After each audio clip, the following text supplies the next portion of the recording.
pada akhirnya memilih jalan yang mana tidak akan masuk akal bagi mereka yang berinvestasi di dunia. Percayalah akan perkataan orang yang paling terpercaya ini. Rasulullah SAW pernah bersabda, "Man taraka syai'an lillahi azza wa jalla illa baddalakallahu bihi ma huwa khairun laka minhu." Barang siapa yang meninggalkan sesuatu karena Allah, niscaya Allah akan memberikan ganti kepadamu dengan yang lebih baik. Salah satu nikmat terbesar dari Allah adalah dipertemukannya dengan orang-orang atau keluarga yang juga mencintai Allah dan Rasul-Nya. Keluarga yang sedang berusaha meniti jalan untuk sampai ke tujuannya, Jannatil A'la. Apalah daya seorang pemuda tersebut? Ia pun manusia biasa, juga memiliki hati yang bisa meleleh di saat mendengar nasihat atau ajakan untuk kebaikan. Setelah mendengarkan itu semua, tumbuhlah rasa itu, rasa yang tidak akan bisa dinilai atau dibeli dengan uang dan harta. Semoga ini adalah salah satu bukti Allah ganti dengan yang lebih baik. Songkok Nasional Afdah Al-Furqan kita.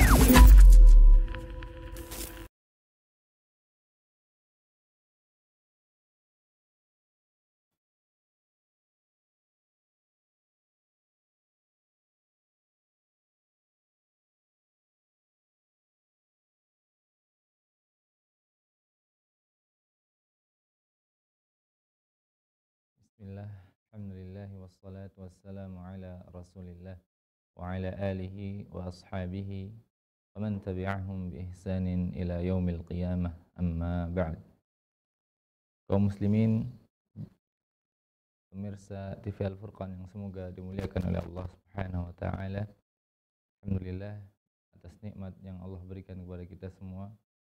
Alhamdulillah kita bisa melanjutkan kembali kajian kita tentang adab-adab para penghafal Quran dan juga adab-adab seorang muslim terhadap Al-Quran. Tentunya masih dengan kitab yang sama, yaitu At-Tibyan Syarah Akhlaq Hamalatil Quran yang ditulis oleh Al-Imam Al-Ajurri rahimahullahu ta'ala dan disyarah oleh Syekh Abdul Razak hafizahullahu ta'ala.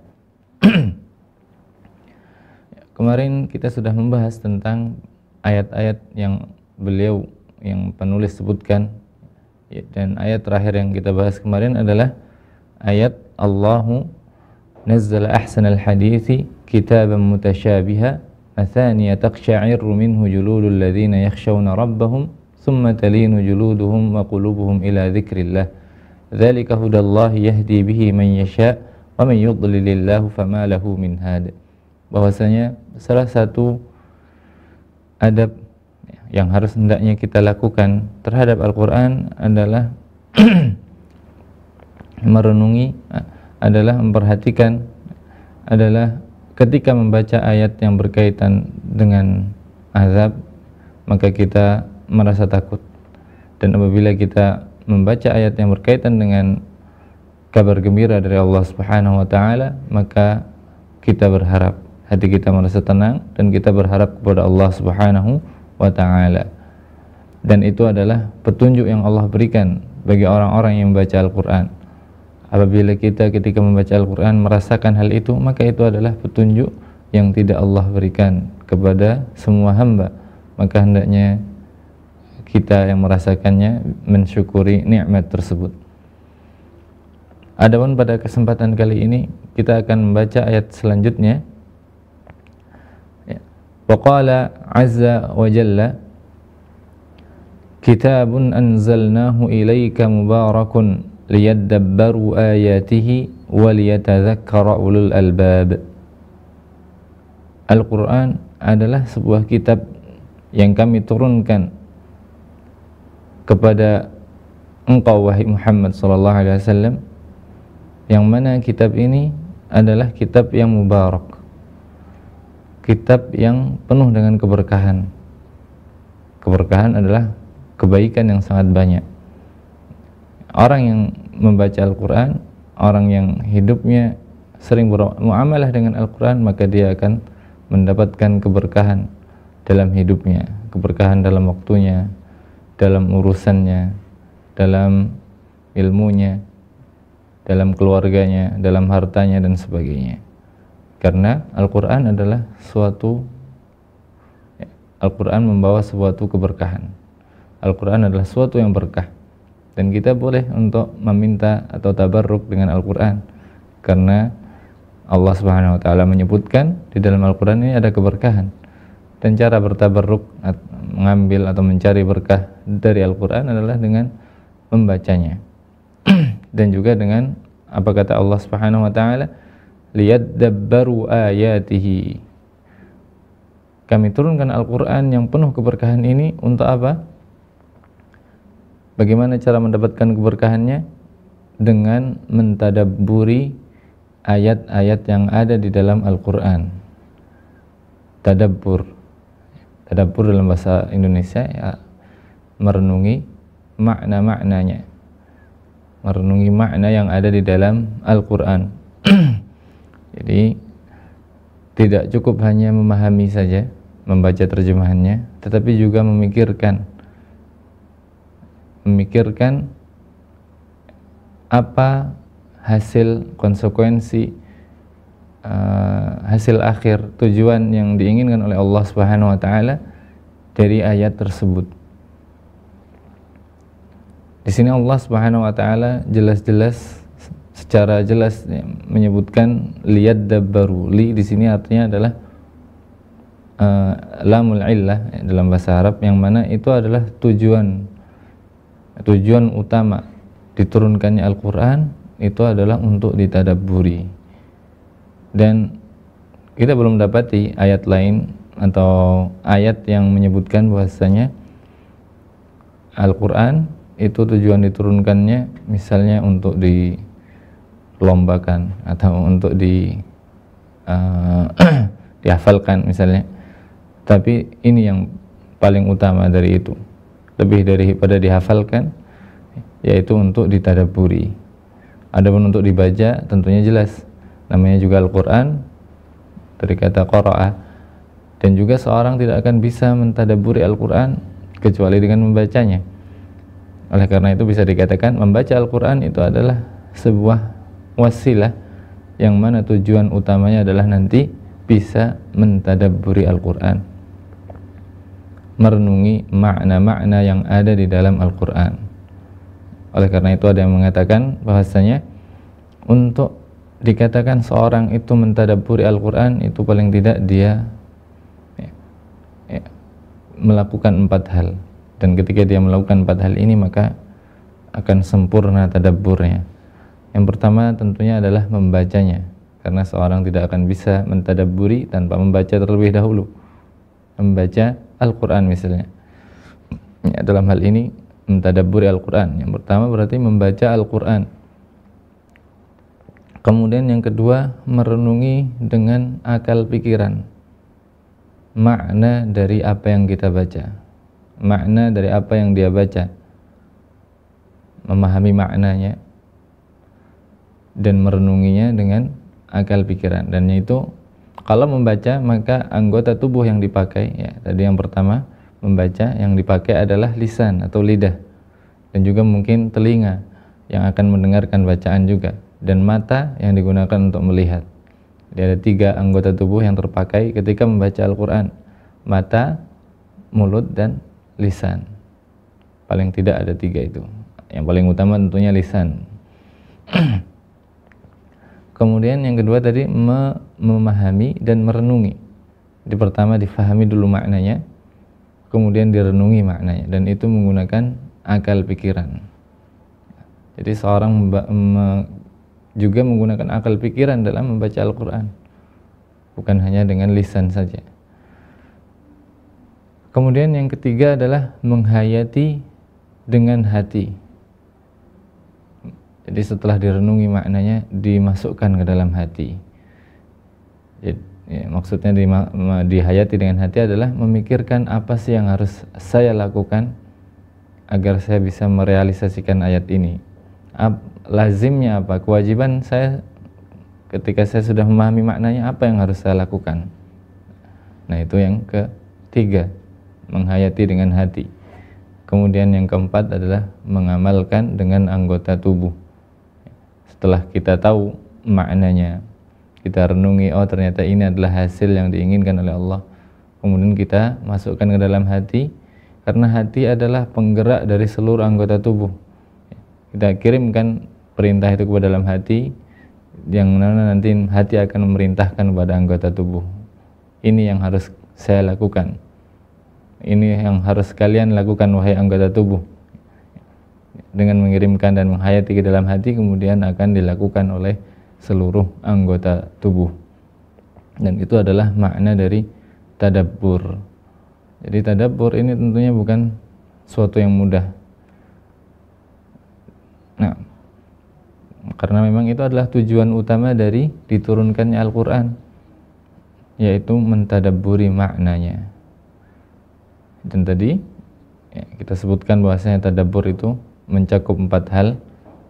Kita baca dengan lisan kita, kita renungi dengan akal pikiran kita, kita pahami konsekuensi yang harus yang ditimbulkan dari apa yang kita pahami tadi dengan hati kita, kemudian kita laksanakan dengan seluruh anggota tubuh kita, yaitu mengamalkan isi Al-Quran. Dengan itu maka sempurnalah unsur dari tadabbur. وَلِيَتَذَكَّرَ ulul albab. Kemudian juga Al-Quran diturunkan untuk mentadabburi maknanya, dan juga untuk diambil pelajaran, agar orang-orang ulul albab, orang-orang yang memiliki pikiran, orang-orang yang berakal, orang-orang yang bisa memahami, orang-orang yang cerdas, bukan hanya cerdas saja tapi yang berakal. Orang yang berakal itu bisa mengambil pelajaran dari Al-Quran, dari apa yang dia baca, mengambil ilmu, mengambil peringatan. Kalau tadabbur tadi memahaminya saja, ya sampai mengamalkannya juga ya. Kalau tadzakkar itu agar selalu diingat setiap hari ketika dia melakukan, walaupun dia tidak membaca ayat tadi, dia masih teringat, oh iya kemarin saya membaca ini, kemudian maknanya ini, kemudian yang harus saya lakukan adalah ini. Kemudian selain itu dia mengingatnya walaupun sedang tidak membacanya. Itulah makna liyatadzakkar. Orang-orang yang berakal maka dia akan terus mengingat makna, konsekuensi apa yang harus dia lakukan dari apa yang dia baca. Baik, kita baca syarah dari pensyarah ya, Syekh Abdul Razak hafizallahu taala. Kitabun anzalnahu ilaika mubarakun. Al-Quran yang kami turunkan kepada engkau wahai Muhammad sallallahu alaihi wasallam adalah kitab yang penuh dengan keberkahan. Maknanya adalah mubarak, azimul barakah, sangat besar keberkahan yang ada di dalamnya. Katsirul khairi wal faidati wal manfaati, banyak faedah-faedah yang ada di dalamnya dan juga banyak manfaat yang ada di dalamnya. Kalau kita perhatikan dari membacanya saja tadi, membaca Al-Quran ya, mungkin tidak sampai mentadabburi ya, hanya membacanya saja, itu juga sudah banyak kebaikan. Bahwasanya setiap bacaan, man qara'a harfan min kitabillah falahu ajrun wal falahu hasanah wal hasanatu bi asyri amsalihha, kata Nabi sallallahu alaihi wasallam. Membacanya saja satu huruf dapat satu kebaikan, dan kebaikannya, setiap kebaikan dilipat gandakan menjadi 10 kebaikan. Membaca satu huruf dapat 10 kebaikan. Itu dari sekedar membacanya saja. Kemudian bagaimana kalau merenunginya, mentadabburinya, maka dia akan mendapatkan banyak ilmu, apalagi sampai menghayati, kemudian juga mengamalkan, wah itu tentunya kebaikannya sangat banyak sekali. Pahala yang dia dapatkan, kebaikan di dunia maupun di akhirat. Maka tidak salah Nabi sallallahu alaihi wasallam mengatakan khairukum man ta'allama al-Qur'ana wa 'allama. Sebaik-baik kalian adalah yang menghafal, yang mempelajari Al-Qur'an dan juga mengajarkannya. Karena sangat banyak kebaikannya di dunia maupun di akhirat. Dari membacanya saja sudah banyak kebaikan, apalagi sampai mentadabburi, merenungi maknanya, mengamalkannya. Maka tidak salah bahwasanya ya, tentunya jika khairukum man ta'allama al-Qur'an, sebaik-baik kalian adalah yang mengajarkan Al-Qur'an, yang mempelajari Al-Qur'an dan mengajarkannya. Itu bukan hanya untuk yang menghafal Qur'an saja. Ya, jangan sampai salah difahami, oh ini saya nggak hafal Qur'an, saya tidak bisa jadi orang yang terbaik. Tidak seperti itu, karena makna dari kebaikan yang banyak yang didapatkan dari mempelajari Al-Qur'an bukan hanya dari mempelajari lafaznya, tapi juga tentunya mempelajari maknanya. Yang mana itu bahkan lebih penting daripada sekedar lafaznya. Karena tujuan dari turunkannya Al-Qur'an untuk ditadabburi maknanya. Sedangkan lafaz adalah perantara untuk bisa memahami makna. Jadi semua orang bisa untuk bisa menjadi yang terbaik, yaitu ketika dia bisa merealisasikan apa yang dia baca dalam Al-Quran dalam kehidupannya. Dia akan mendapatkan banyak kebaikan, akhlaknya menjadi baik, amalannya menjadi baik, keyakinannya menjadi baik, keberkahan akan melingkupi hidupnya, dan itu adalah makna dari menjadi orang yang terbaik.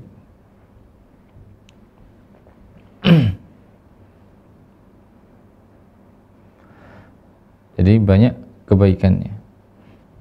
Ada seorang salaf yang mengatakan, aku dimudahkan, Allah memberkahi waktuku tergantung bagaimana banyak bacaanku terhadap Al-Quran. Jadi semakin banyak bacaannya, maka keberkahan yang didapatkan dari waktunya juga semakin banyak. Sebagian yang lain mengatakan, sebagian lain ada yang mengisahkan bahwasanya ketika dia ingin menuntut ilmu, seorang ulama menasihatinya. Jadi ulama tadi menasihati seorang murid yang akan menuntut ilmu. Dia berkata, perbanyaklah membaca Al-Quran, karena engkau akan dimudahkan untuk menuntut ilmu tergantung dari bacaan Al-Quranmu. Semakin banyak hafalan bacaan Al-Quranmu, wiridmu terhadap Al-Quran, maka akan semakin dimudahkan. Yang artinya semakin diberikan keberkahan, dan diantara keberkahan itu adalah kemudahan dalam segala urusan. Dan ketika murid tadi mempraktekannya, maka dia juga merasakannya bahwasanya ketika dia banyak bacaan Al-Qurannya, dimudahkan untuk menghafal hadis, untuk memahami ilmu-ilmu syar'i. Dan ketika dia kurang dalam baca Al-Quran, akan juga kurang pemahamannya dan juga sulit hafalannya. Itu diantara bentuk keberkahan dari Al-Quran. Jadi keberkahan itu dalam Al-Quran itu tidak hanya satu saja, bukan hanya pahala saja, bukan hanya dimudahkan urusan, tapi sangat banyak keberkahan, kebaikan di dunia maupun di akhirat. Dan tadi membaca Al-Quran itu kan juga bermacam-macam. Ada yang hanya sekedar membaca, ada yang hanya menghafalkan, ada yang sampai mentadabburi, ada yang sampai mengamalkan. Dan juga keberkahan ini akan tergantung dari bagaimana seorang itu mempelajari atau membaca Al-Quran tadi. Kalau hanya sekedar membacanya, jika dia membacanya dengan penuh keikhlasan, mungkin dia akan mendapatkan pahala. Ketika dia sampai mentadabburinya, dia akan mendapatkan ilmu dan juga hidayah. Ketika dia sampai mengamalkannya, dia akan mendapatkan kebaikan yang sangat banyak di dunia maupun di akhirat. Wallahu a'lam. Fihi salahul ibadi, kata beliau, di dalam Al-Quran, di antara bentuk keberkahan yang didapatkan adalah perbaikan. Seorang akan menjadi lebih baik, salah. mana dulunya mungkin kurang baik, semakin dia mempelajari Al-Quran, membaca Al-Quran, memahami Al-Quran, dia akan semakin baik hidupnya.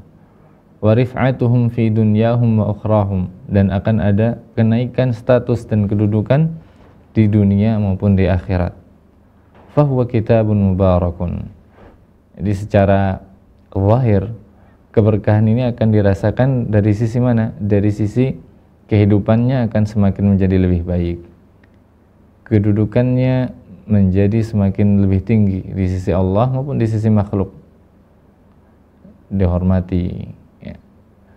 Tapi tentunya seorang tidak boleh membaca Al-Quran, mempelajari Al-Quran, mentadabburi Al-Quran tujuannya untuk tujuannya agar memiliki kedudukan yang tinggi, dihormati, atau menghafalkan Al-Quran tujuannya untuk agar nanti dimuliakan oleh masyarakat. Tentunya itu adalah salah niat, dan kalau dia sudah salah niat, maka dia tidak akan bisa mendapatkan keberkahan yang dijanjikan oleh Allah Subhanahu wa taala.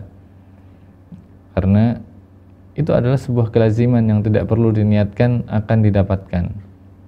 Kalau dia niatnya ikhlas, maka Allah akan meninggikan derajatnya di hadapan manusia maupun di hadapan Allah Subhanahu wa taala. Fahuwa kitabun mubarakun. Al-Quran adalah kitab yang penuh dengan kebaikan dan keberkahan. Jadi untuk mencari keberkahan tidak usah sulit-sulit. Kita bisa membawanya setiap hari, bahkan itu ada di dalam jet-jet atau handphone kita. Setiap hari kita bisa melaksanakan, tinggal apakah kita diberikan taufik oleh Allah untuk bisa melakukannya atau tidak, dan kita memohon kepada Allah untuk dimudahkan dalam mengambil keberkahan dan kebaikan yang ada di dalam Al-Quran. Amin ya Rabbal Alamin.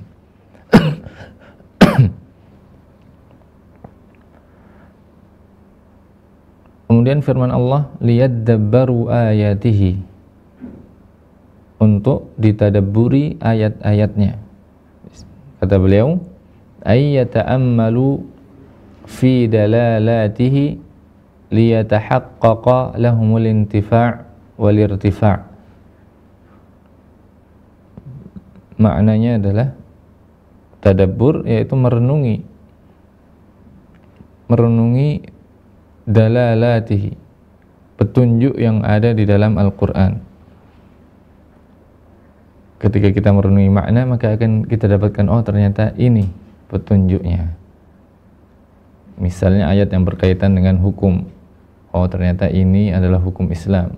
Kemudian kita renungi lagi, apa hikmahnya kira-kira, mengapa Allah Subhanahu wa taala melarang ini, mewajibkan ini. Kemudian juga kita hayati ke dalam hati bahasanya ini adalah larangan Allah, kita jauhi, ini adalah perintah Allah, kita lakukan dengan sepenuh hati. Berkaitan dengan ayat-ayat kisah, ketika Allah Subhanahu wa taala menyebutkan tentang kisah kaum-kaum terdahulu, maka kira-kira apa hikmahnya, apa ibrah dari kisah tadi? Yaitu tadabbur.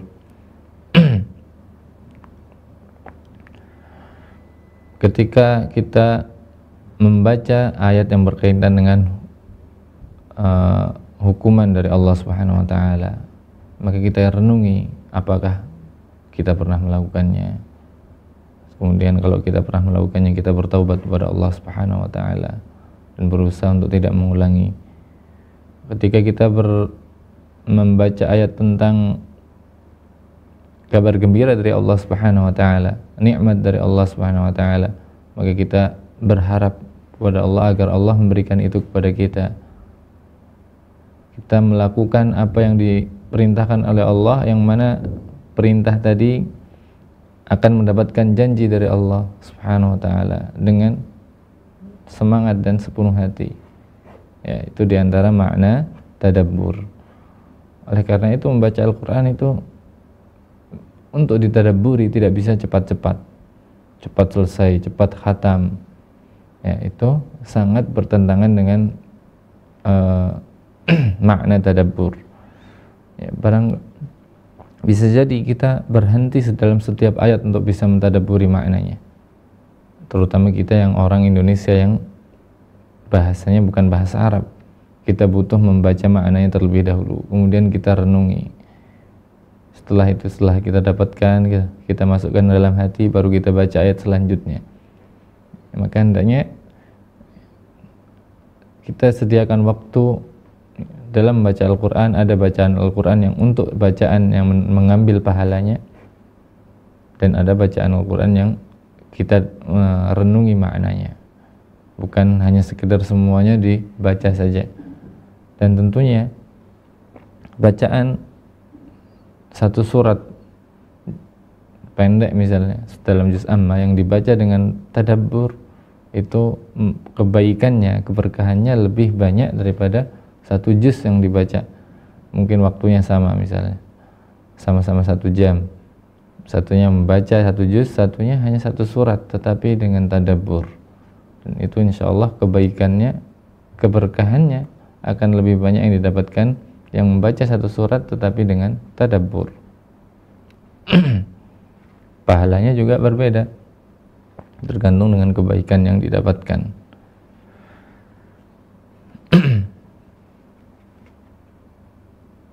Liyatahaqqaqa lahumul intifa' wal irtifa', agar ketika dia merenungi maknanya bisa merealisasikan faedah yang ada di dalam Al-Quran, mengambil manfaat dari apa yang dia baca. Al-intifa' bil qira'ah. Kalau kita hanya sekedar membaca saja tanpa memahami maknanya, itu kita tidak bisa mengambil manfaat. Apa sih manfaat yang kita dapatkan dari membaca Al-Quran, ya, selain dari pahala dari Allah? Kemungkinan ya, kita tidak bisa memasukkan manfaat itu ke dalam hati kita, ke dalam kehidupan kita. Tapi dengan mentadabburinya, maka kita tahu, oh ini manfaatnya. Saya dapat manfaat, saya dapat faedah dari ayat ini, bahwasanya saya harus melakukan ini, saya harus meninggalkan ini. Itu namanya manfaat, dan itu tidak bisa didapatkan kecuali dengan mentadabburinya. Dan juga perbaikan dalam hidup, perubahan kedudukan, yang mana dulunya mungkin dia banyak melakukan kemaksiatan, sekarang naik derajatnya, yaitu sedikit melakukan kemaksiatan, dan terus akan naik berdasarkan dari bacaan yang dia tadabburi dan dia baca. Kemudian mensyarah mengatakan, fal Qur'anu la tatahaqqaqul faidatul marjuwah minhu illa bitadabburi. Maka Al-Quran tidak akan bisa kita realisasikan faedah dan manfaat yang kita harapkan dari Al-Quran itu kecuali dengan tadabbur. Seorang berharap dapat faedah banyak dalam Al-Quran, tidak bisa kecuali dengan tadabbur. Mendapatkan manfaat yang banyak dari Al-Quran tidak bisa kecuali dengan tadabbur. Summa ta'ti tsamarah, kemudian nanti setelah mentadabburi, merenungi maknanya, menghayati di dalam hati, maka akan muncul buah dari tadabbur ini, hasil dari tadabbur. Apa itu? Wahyal amalu bil Qur'an, yaitu bisa mengamalkan isi Al-Quran, yang mana itu tentunya adalah tujuan utama dari Al-Quran itu diturunkan, ya untuk diamalkan. Ini adalah perintah Allah, ini adalah hukum-hukum Allah. Apa tujuannya kalau tidak diamalkan? Ya, ini seperti kitab undang-undang Al-Quran yang hendaknya dilaksanakan oleh makhluk, karena Allah Subhanahu wa ta'ala yang menciptakan seorang hamba, menciptakan manusia, lebih tahu, paling tahu kebaikan yang mana yang terbaik untuk manusia, itu adalah ada di dalam Al-Quran. Seorang tidak akan bisa mengetahuinya kecuali dengan mentadabburinya, kemudian nanti mengamalkannya. Jadi inti dari tujuan diturunkannya Al-Quran adalah untuk diamalkan, dan itu masuk dalam tadi unsur tadabbur. Seorang dikatakan tadabbur kalau dia bisa memahami, menghayati dalam hati, kemudian hati memerintahkannya kepada seluruh anggota badan untuk diamalkan. Fayakunul mar'u bidzalika min ahlil Qur'an. ketika dia sudah bisa mentadabburi dan mengamalkan, maka dia akan menjadi ahli Al-Quran. Ahli Al-Quran itu sebagaimana dalam hadis Nabi SAW punya keutamaan yang sangat besar. Nabi SAW bersabda, ahlul Quran hum ahlullahi wa khassatuh. Ahli Al-Quran adalah keluarganya Allah Subhanahu wa ta'ala dan kekhususannya. Apa keuntungan jadi keluarganya Allah? Tentunya sangat besar. Apakah mungkin Allah Subhanahu wa ta'ala menghukum keluarganya? Kalau ingin jauh dari hukuman Allah, banyak mendapatkan nikmat dari Allah, ya, berusahalah untuk menjadi keluarganya Allah Subhanahu wa ta'ala. Pasti akan mendapatkan banyak keistimewaan dari Allah Subhanahu wa ta'ala. Dan ahli Al-Quran itu jangan salah difahami adalah orang yang hafal 30 juz, orang yang bacaannya bagus, orang yang setiap ikut lomba hafalan Quran juara 1. Itu bukan inti, bukan makna dari ahli Al-Quran. Imam Ibnul Qayyim rahimahullah dalam Zadul Ma'ad mengatakan, ahlul Quran humul alimuna wal amiluna bima fihi. Ahli Al-Quran adalah orang yang mempelajari, mengetahui ilmu di dalam Al-Quran, mengetahui makna dari Al-Quran, dan itu bisa didapatkan dari tadabbur. Wal amiluna, dan juga orang yang mengamalkan isi Al-Quran, yang mana itu adalah hasil dan buah dari tadabbur. Itulah ahli Quran. Walau lam yahfaz an zahri qalbin, walaupun dia tidak hafal Al-Quran. Jadi orang yang tidak hafal Quran bisa menjadi ahli Quran. Syaratnya apa? Dia mempelajari, mengetahui makna Al-Quran dan juga mengamalkannya. Kemudian beliau mengatakan, adapun yang menghafal Al-Quran tetapi tidak memahami maknanya, tidak mengetahui maknanya, dan juga tidak mengamalkannya, maka bukanlah ahli Al-Quran walaupun dia hafal 30 juz. Bahkan Ibnu Qayyim mengatakan, walau aqama hurufahu iqamatas sahmi, walaupun dia bisa membaca Al-Quran itu secepat anak panah melesat, ya, sangat lancar bacaannya, sangat lancar hafalannya, tapi kalau dia tidak faham apa yang dia baca, tidak bisa mengamalkan apa yang dia baca, maka itu bukanlah ahli Al-Quran. Jadi ahli Al-Quran adalah orang yang memahami isi Al-Quran dan juga mengamalkannya. Maka itu adalah tujuan kita. Kita berdoa, Allahumma ja'alna min ahli Al-Quran alladzina hum ahluka wa khassatuh. Jadikanlah kami sebagai ahli Al-Quran, yaitu jadikanlah kami sebagai orang yang memahami isi Al-Quran dan juga mengamalkan. Dan itu butuh untuk diusahakan, diminta kepada Allah taufiknya dan hidayahnya.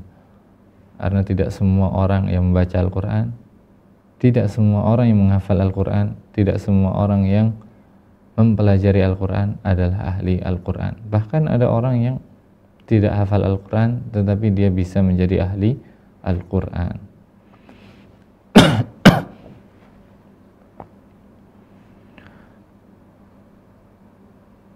Kemudian ayat firman Allah selanjutnya, waliyatadzakkara ulul albab, agar orang yang berakal mengambil pelajaran.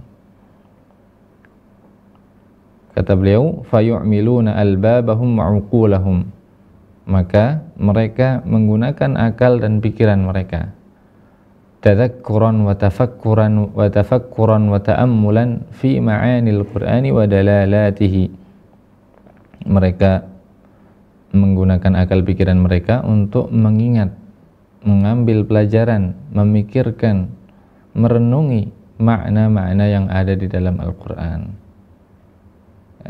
Jadi inilah tujuan dari diturunkannya Al-Quran, agar diambil pelajaran dan juga untuk direnungi maknanya, yang mana buahnya nanti adalah bisa mengamalkan isi Al-Quran. Dan ketika seorang bisa merealisasikan itu, maka dia diberikan taufik oleh Allah untuk bisa menjadi ahli Al-Quran. Wallahu a'lam. Wa qala ta'ala wa kadzalika anzalnahu Qur'anan Arabiyya. Ini ayat berikutnya. Ayat berikutnya ini masih berkaitan dengan tadabbur. Nah, wa kadzalika anzalnahu Qur'anan Arabiyya wa sarrafna fihi minal wa'idi. Dan begitulah kami turunkan Al-Qur'an Qur'anan Arabiyya dengan bahasa Arab. Wa sarrafna fihi minal wa'idi, dan kami jelaskan di dalam Al-Qur'an berbagai macam wa'id, hukuman, ancaman. Di dalam Al-Qur'an Allah Subhanahu wa taala banyak menyebutkan ancaman, tetapi berbagai macam uslubnya, berbagai macam caranya. Ada yang menakut-nakuti, ada yang mengancam langsung dan sebagainya. Yang mana itu tidak bisa difahami kecuali dengan ditadabburi maknanya. Mana ayat tentang tadabbur? Ya. Dari firman Allah, wa kadzalika anzalnahu Qur'anan Arabiyya. Allah Subhanahu wa taala menurunkan Al-Qur'an ini dengan bahasa Arab yang jelas, yang mudah difahami oleh orang Arab maupun oleh orang yang non-Arab. Maknanya mudah difahami.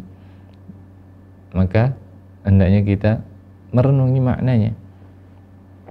Dan setelah kita merenungi maknanya, maka akan kita dapati bahwasanya di dalam Al-Qur'an itu banyak berbagai macam ancaman dari Allah Subhanahu wa taala.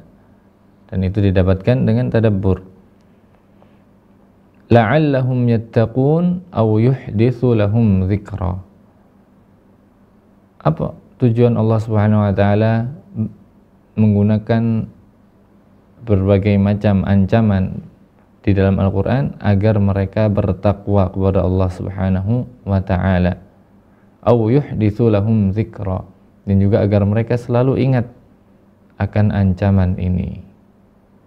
Ya, ini mirip dengan ayat sebelumnya, yang mana kita diperintahkan untuk mentadabburi, kemudian mengingat apa yang kita tadabburi.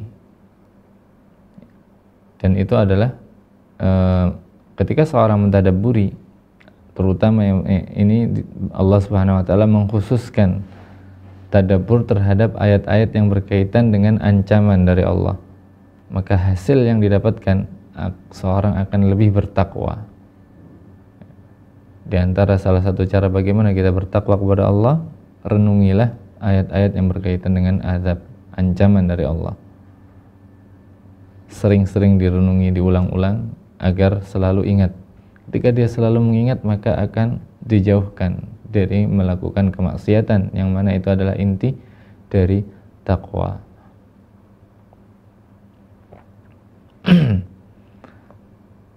Kemudian pensyarah mengatakan, fa'anzalallahu subhanahu wa ta'ala kitabahu bilisanin arabiyyin mubin.